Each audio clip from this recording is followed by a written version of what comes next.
আচ্ছা, অনেক দিন ধরে একটা প্রশ্ন করতে চাই আপনাদের কাছে, কারণ আপনাদের সমস্যা হয় কি না জানি না, কিন্তু আমার সমস্যা হয়।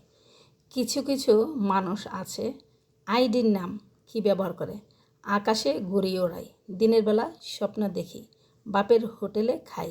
ওরা কারা? ওরা কি ভাই না বোন? জানি না তো। ওদেরকে কমেন্ট করতে গেলে না, মানে কেমন যেন একটা কনফিউশন চলে আসে, যে লিখবো কি যে ভাইয়া কেমন আছেন বা আপু কেমন আছেন, তাও লিখতে পারে না, জানা নেই। তারপরেও আরেকটা কথা, তারা কি হিন্দু না মুসলিম তাও কিন্তু জানে না। তাদের একটা পোস্ট যখন আসে তখন যদি লিখতে যাই যে হ্যাঁ ভালো লেগেছে আপনার ছবিটা, বা দৃশ্যটা ভালো লেগেছে ভাইয়া বা আপু, বা সালাম দিতে চাই, তাও দিতে অসুবিধা লাগে। নিশ্চয়ই এইসব ভাই বোনেদের একটা ভালো নাম আছে।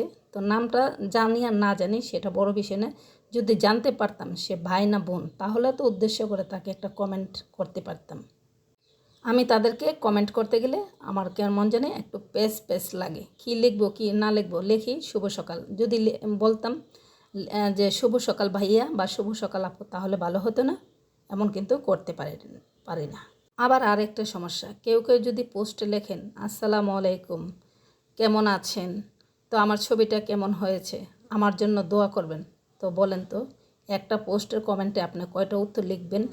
হ্যাঁ, এগুলা কি সমস্যা না? আমার কাছে সমস্যা মনে হয়, কারণ আমি একটু বুঝি কম, তো অশিক্ষিত মানুষ হলে যা হয়, হয়তো বা আপনাদের কাছে বেশ ভালো লাগে। এত লম্বা করে পোস্টে কিছু কিছু লেখা আমার কাছে মানে একটু অসুবিধা মনে হয়। ভিডিওর মধ্যে হলে এক কথা, পোস্টের মধ্যে এত কিছু, শুভ সকাল বা শুভ বিকালে এত কিছু লেখার আমি মনে করি না যে আমাদের জন্য সুবিধা হয়। কারণ কমেন্ট লিখতে গেলে দেখবেন প্রায়ই কিন্তু আমরা লিখে দিই শুভ সকাল শুভ বিকেল, মানে যেটা সংক্ষিপ্ত লেখা যায় সেটা লিখি। কমেন্টটা একটু গঠনমূলক হলে ভালো হতো না? কত ঝামেলা যে আছে। আবার আমরা যারা মানে স্ট্যাটাস দিই, ক্যাপশনটা কত সুন্দর করে লিখি, অনেকে কিন্তু ক্যাপশনটা পুরোটা পড়ে না, বা আমরা নিজেরাও পড়ি না। এরকম করাটা ঠিক না। ক্যাপশনটা পড়ে কিন্তু গঠনমূলক একটা প্রশ্নের উত্তর দিতে হয়।